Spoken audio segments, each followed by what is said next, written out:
Beralih ke informasi lainnya, kasus pelecehan seksual kembali terjadi dan ironisnya aksi bejat ini terjadi dalam lingkungan panti asuhan. Dan yang lebih menyedihkan, pelaku ternyata adalah pemilik panti asuhan. Selengkapnya dalam Siaga.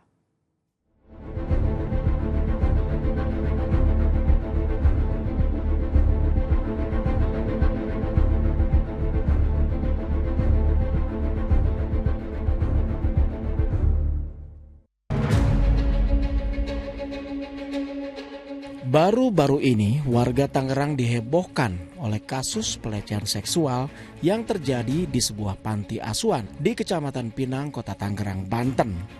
Panti asuhan sejatinya adalah rumah yang aman bagi anak-anak yang kurang beruntung dan tidak memiliki orang tua, justru menjadi tempat yang merusak masa depan mereka.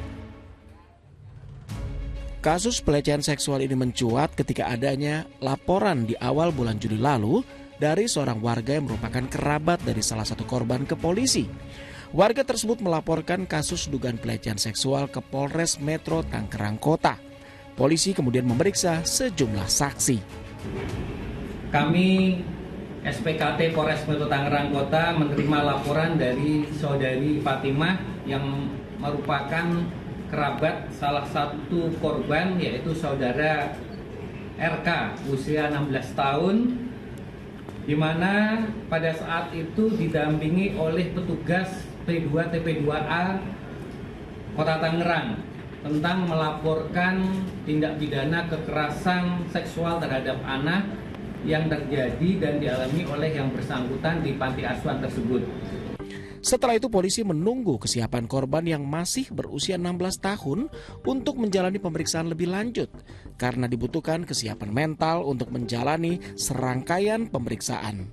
Akhir September, polisi pun baru bisa melakukan pemeriksaan terhadap korban yang berinisial RK.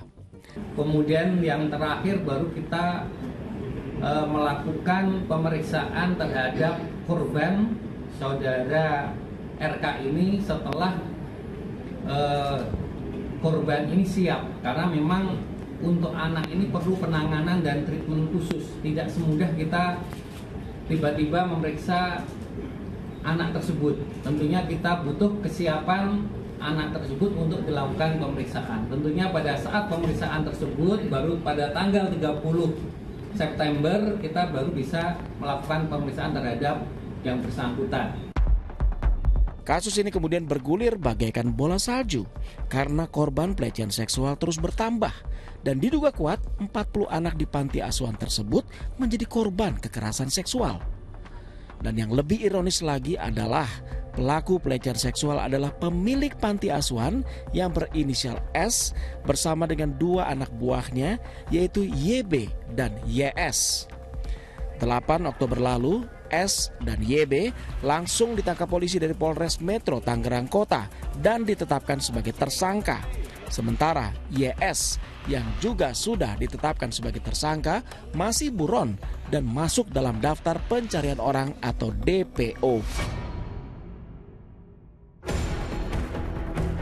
Sehari sebelumnya, Kementerian Sosial menggelar audiensi bersama dengan Komisi Perlindungan Anak Indonesia (KPAI) untuk membahas kasus ini. Dan dalam audiensi ini, sebuah fakta yang sangat menusuk hati dilontarkan oleh perwakilan relawan Human Edupreneur Indonesia atau HAPI, Dean Herdesviana. Dean merasa wajib untuk mengawal kasus ini karena dirinya bersama rekan-rekannya adalah donatur dari panti asuhan tersebut. Dan pelaku yang berinisial S adalah kawannya yang dulunya dipercaya untuk mengelola panti asuhan tersebut. Namun ternyata S adalah seorang predator seksual sesama jenis. Karena kita para ibu-ibu donatur ini dilaporkan sama mereka bahwa menjeritlah mereka. Berawal dari mungkin Pak Menteri, saya spill dikit ya, laporan ini pertama kali di DM Instagram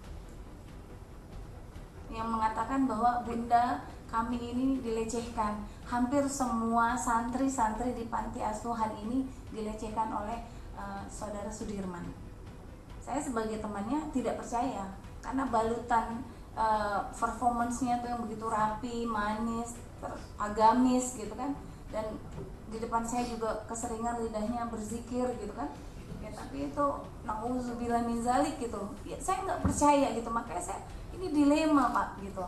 Saya ada di barisan anak-anak karena saya sakit sekali ketika mendengar ini bukan hanya sekedar kasus pemerkosaan, tapi ini kasus pelecehan, pencabulan, pedofil, hubungan sesama jenis dan homoseksual yang diciptakan. Ini diciptakan oleh pimpinan panti asuhan melegalkan hubungan sesama jenis karena panti ini isinya laki-laki semua. Dan saat mereka kecil mereka diam. Akhirnya mereka remaja ketika udah berusia 12-13 tahun mereka sadar ini nggak benar. Dan rata-rata korban sadar-sadar yang bahwa ini adalah pelecehan ketika mereka berusia 12 tahun ke atas. Gitu. Dan setelah semua pengurus yang di sana saya investigasi, hasilnya mereka awal-awal bilangnya saksi. Tapi saya tidak percaya gitu aja. Benar kamu sayang saksi. Ketika dia bilang saksi, mata dia nanar, lalu keluar air mata yang ditahan, gemetar gini, saya yakin ini adalah korban. Dan hasil penelusuran saya di lapangan dengan pendekatan persuasif juga layaknya seorang ibu sama anaknya, sayang cerita nak, bunda nggak akan cerita ke siapa-siapa. Ya udah kamu jujur. Akhirnya dia cerita dengan bergetar, dengan gemetar, dengan air mata yang nggak terbendung gitu. Akhirnya dia bilang, saya disodomi sama pimpinan panti asuhan ini. Lalu disodomi lagi, bahkan di3. Biadab, mungkin kata inilah yang tepat untuk menggambarkan aksi dari pemilik panti asuhan. Dengan berkedok sosial, berbalut dengan agama, pelaku tega merusak anak-anak panti asuhan yang seharusnya mendapatkan perlindungan, kasih sayang, dan juga ajaran terhadap norma yang benar. Pelaku memang telah ditangkap dan dijerat hukuman 15 tahun penjara. Namun, untuk mencegah hal ini agar tidak terulang kembali, bukan hanya soal hukuman saja, karena perlu kerjasama seluruh pihak terkait. Seluruh pihak terkait memang harus bekerja sama untuk mengusut tuntas kasus ini. Karena menurut Dinas Sosial Pemkot Tangerang, panti asuhan tidak memiliki izin operasi. Kalau sejauh ini Pak, apakah sudah terdaftar atau belumkah Yayasan Darussalam An-Nur Pak? Menurut catatan kami, yayasan tersebut belum terdaftar sebagai LKS di Dinas Sosial. Tapi dari pihak Yayasan Darussalam sendiri Pak, untuk kegiatan segala macam yang dilakukan, kegiatan-kegiatan sosial, pernah bersurat atau berkabar nggak Pak ke pihak? Belum pernah ada. Belum pernah ada. Artinya selama beroperasi tidak ada pernah informasi apapun Pak? Tidak ada komunikasi dengan kami Dinas Sosial. Tapi pihak Dinas Sosial pernah mendapatkan laporan nggak Pak dari masyarakat terkait operasi panti asuhan di situ Pak? Belum pernah ada. Hal ini tentunya sangat ironis karena panti asuhan ini telah berdiri selama 20 tahun. Karena itu, Komisi Perlindungan Anak Indonesia atau KPAI menilai diperlukan kebijakan, regulasi, dan penguatan tata kelola terhadap lembaga kesejahteraan sosial atau LKS di Indonesia. Saya kira memang ini perlu kerjasama dengan pemerintahan terendah yaitu RT RW Mas. Karena kalau hanya mengandalkan izin dan tidak berizin, ini jelas-jelas 20 tahun tidak berizin gitu ya. Kalau selama tidak terdaftar, tidak diketahui Dinas Sosial misalnya, karena kan kalau LKS itu di bawah naungan Kementerian Sosial, ya berarti kan pelaporannya dia harusnya ke tingkat pemerintah terkecil. Dan sesuai dengan peraturan Menteri Sosial, terdaftar tidak terdaftar, memang harus ada pembinaan dari Kementerian Sosial, Dinas Provinsi, dan Kota Kabupaten yang menaungi di tingkat itu. Nah ini yang lagi-lagi gitu ya, dalam hal ini saya melihat bahwa pada pelaksanaannya sangat sulit pengawasan bagi yang tidak terdaftar ini. Dikarenakan ya bentuk-bentuknya jangankan untuk diawasi pemerintah. Dengan masyarakat saja sangat tertutup untuk lebih mengenal lebih jauh. Di tingkat RT RW ya taunya hanya ketika kegiatan gitu ya. Dan kegiatan itu pun memang mengundang empati untuk tidak berpikir hal-hal yang mungkin dikhawatirkan yang hari ini terjadi. Saya kira tipologi inilah yang menjadi concern kami sehingga bentuk-bentuk